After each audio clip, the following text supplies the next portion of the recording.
भारत और चीन के बीच फिर से कैलाश मानसरोवर यात्रा शुरू करने को लेकर अनुमति बनी हुई है। दोनों देशों के बीच 5 साल के अंतराल के बाद विशेष प्रतिनिधियों की 23वीं दौर के बैठक के बाद बीजिंग में 6 मुद्दों पर सहमति बनी। ईस्टर्न लद्दाख में 4 साल बाद गतिरोध के बाद संबंधों की बहाली के मद्देनजर सभी मुद्दों पर बात करने के लिए बॉर्डर मुद्दे पर बने इस बैठक में 2019 के बाद से पहली बार ये बैठक हुई। भारत की ओर से इस बैठक में राष्ट्रीय सलाहकार अजीत डोभाल तो चीन की ओर से विदेश मंत्री वांग यी शामिल हुए। दोनों विशेष प्रतिनिधियों ने बॉर्डर एरिया में शांति कायम करने की द्विपक्षीय संबंधों की बेहतरी के लिए अहम बात की। सीमा पार नदियों और व्यापार पर डेटा शेयरिंग समेत कई मुद्दों पर सहमति व्यक्त की। भारत और चीन के विशेष प्रतिनिधियों ने सीमा विवाद पर चर्चा की और कैलाश मानसरोवर यात्रा फिर से शुरू करने पर सहमति बनाई गई। इस बातचीत के बाद भारत के श्रद्धालुओं को एक बड़ी खबर मिल गई है। इससे पहले विदेश मंत्री एस जयशंकर ने ब्राजील की रियो डी जेनियर में G20 शिखर सम्मेलन के दौरान अपनी चीनी यात्रियों से मुलाकात की थी, जिसमें मानसरोवर यात्रा को दोबारा शुरू करने और भारत और चीन के बीच डायरेक्ट फ्लाइट शुरू करने जैसे मुद्दों पर बातचीत हुई थी। कैलाश मानसरोवर की यात्रा 5 साल पहले बंद हो गई थी। मुंबई में गेटवे ऑफ इंडिया के पास बुधवार को दर्दनाक हादसा हुआ। यात्रियों से भरी नीलकमल नाव की नेवी की स्पीड बोट से टकरा गई। बता दें कि ये नाव एलिफेंटा की ओर जा रही थी। इस हादसे में अभी तक 13 लोगों की जान जाने की पुष्टि हुई है। 101 लोगों को बचाया गया है। नेवी की समुद्र में रेस्क्यू ऑपरेशन जारी था। बता दें कि कितने यात्री अभी लापता हैं, इसके बारे में अभी जानकारी नहीं आई है।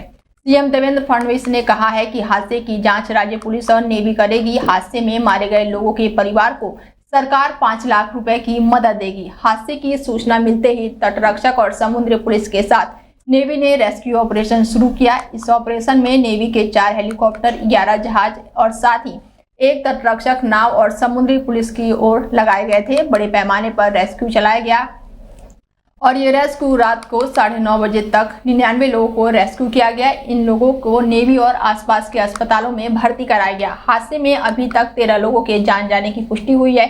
इसमें नेवी के 3 कर्मी हैं। अभी तक मिली जानकारी के मुताबिक ये नेवी की स्पीड बोट के इंजन की टेस्टिंग की जा रही थी। इसी दौरान संतुलन बिगड़ने से हादसा हुआ। इस दर्दनाक हादसे में नाव के मालिक के खिलाफ मामला दर्ज होगा। सीएम फडणवीस ने हादसे की जांच के आदेश भी दे दिए हैं। अंबेडकर को लेकर अमित शाह की टिप्पणी के बाद से घमासान मचा हुआ है, जो खत्म होने का नाम नहीं ले रहा है। बुधवार को प्रदर्शन के बाद से अब कांग्रेस ने इस मामले को लेकर गुरुवार को देश भर में विरोध प्रदर्शन की योजना बनाई। इस प्रदर्शन के दौरान कांग्रेस कार्यकर्ताओं की ओर से केंद्रीय गृह मंत्री अमित शाह के इस्तीफे की मांग की जाएगी। बता दें कि केंद्रीय गृह मंत्री अमित शाह ने कांग्रेस अध्यक्ष मल्लिकार्जुन खड़गे पर तीखा हमला करते हुए कहा कि उनका इस्तीफा खड़गे की समस्याओं का समाधान नहीं कर सकता। शाह ने यह बयान उस समय दिया है जब खड़गे उनसे इस्तीफा मांग रहे हैं। शाह ने कहा है कि अगर मेरे इस्तीफे से खड़गे जी खुश हो जाते हैं तो मैं इस्तीफा देने को तैयार हूं, लेकिन इससे उनकी समस्या हल नहीं होगी। खड़गे जी, आपको कम से कम 15 साल और विपक्ष में बैठना है। अमित शाह ने खड़गे पर आरोप लगाया है कि उन्होंने राहुल गांधी के दबाव में आकर कांग्रेस के तथ्यों को तोड़ मरोड़ने की कोशिश की है और समर्थन किया है। शाह ने कहा है कि मुझे दुख है कि खड़गे जी ने कांग्रेस के इस निंदनीय प्रयास का समर्थन किया। आपको ऐसा नहीं करना चाहिए, लेकिन राहुल गांधी के दबाव में आकर आप भी उनके साथ शामिल हो गए हैं। एक बात कॉमन होती है कि बात तथ्य के आधार पर होनी चाहिए और बात सत्य के आधार पर होनी चाहिए। कल से कांग्रेस पार्टी ने जिस तरह से तथ्यों को तोड़ मरोड़ कर रखने का प्रयास किया है, ये अत्यंत निंदनीय है और मैं इसकी निंदा करना चाहता हूं। ये क्यों हुआ? क्योंकि भारतीय जनता पार्टी के वक्ताओं ने संविधान पर, संविधान की रचना के मूल्यों पर और जब जब कांग्रेस या भारतीय जनता पार्टी का शासन रहा तब शासन ने संविधान के मूल्यों का किस तरह से मूल्यांकन किया, संरक्षण किया और संवर्धन किया, इस पर फैक्ट के साथ भारतीय जनता पार्टी के वक्ताओं ने अनेक उदाहरणों के साथ जनता के सामने विषय रखे और उसमें वो तय हो गया कि कांग्रेस पार्टी आंबेडकर जी विरोधी पार्टी है, कांग्रेस पार्टी आरक्षण विरोधी पार्टी है, कांग्रेस पार्टी संविधान विरोधी पार्टी है, कांग्रेस पार्टी ने सावरकर जी का भी अपमान किया। एक बात कॉमन होती है, एक देश एक चुनाव के लिए संयुक्त सांसदीय कमेटी का गठन हो गया है। 31 सदस्यों की जेसीपी में अनुराग ठाकुर और प्रियंका गांधी भी शामिल होंगे। बता दें कि इस कमेटी की अध्यक्षता बीजेपी सांसद पीपी चौधरी करेंगे। One nation one election bill को लेकर लोकसभा में स्पीकर कर रहे हैं और अब इस संयुक्त सांसदीय समिति के पास इसे भेजा जाएगा। जेपीसी की सिफारिश मिलने के बाद अब नरेंद्र मोदी सरकार की अगली चुनौती इसे संसद में पास कराने की होगी।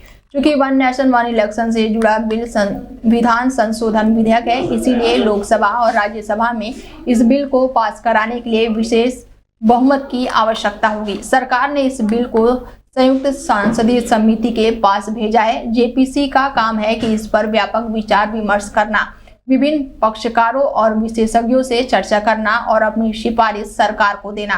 वरिष्ठ अधिवक्ता संजय घोष कहते हैं कि जेपीसी की जिम्मेदारी है कि वो व्यापक परामर्श करे और भारत के लोगों की राय को समझे। यह बिल भारत के संघीय ढांचे, संविधान के मूल ढांचे और लोकतंत्र के सिद्धांतों को बड़े पैमाने पर कानूनी और संवैधानिक बहस छेड़ चुका है। अमेरिका के नवनिर्वाचित राष्ट्रपति डोनाल्ड ट्रंप का नया हेयर स्टाइल इन दिनों काफी सोशल मीडिया पर सुर्खियां बटोर रहा है। उनके इस बदले हुए लुक का वीडियो काफी वायरल हो रहा है, जिसमें ट्रंप को पहले से काफी अलग अंदाज में देखा जा सकता है। ये वीडियो फ्लोरिडा स्थित ट्रंप के private property Trump international golf club का है, जहां वो अपने समर्थकों का जोरदार स्वागत कर और गर्मजोशी से जवाब देते हुए नजर आ रहे हैं। जैसे ही ये वीडियो सोशल मीडिया पर सामने आया, लोगों ने उनकी नई हेयर स्टाइल पर तुरंत अपने प्रतिक्रिया देना शुरू कर दिया। कई लोगों ने इसे उनके राष्ट्रपति कार्यकाल शुरू होने से पहले का मेकओवर बताया है। गौरतलब है कि ट्रंप 20 जनवरी 2025 को होने वाले राष्ट्रपति पद के शपथ ग्रहण समारोह के बाद से आधिकारिक रूप से पदभार संभालेंगे।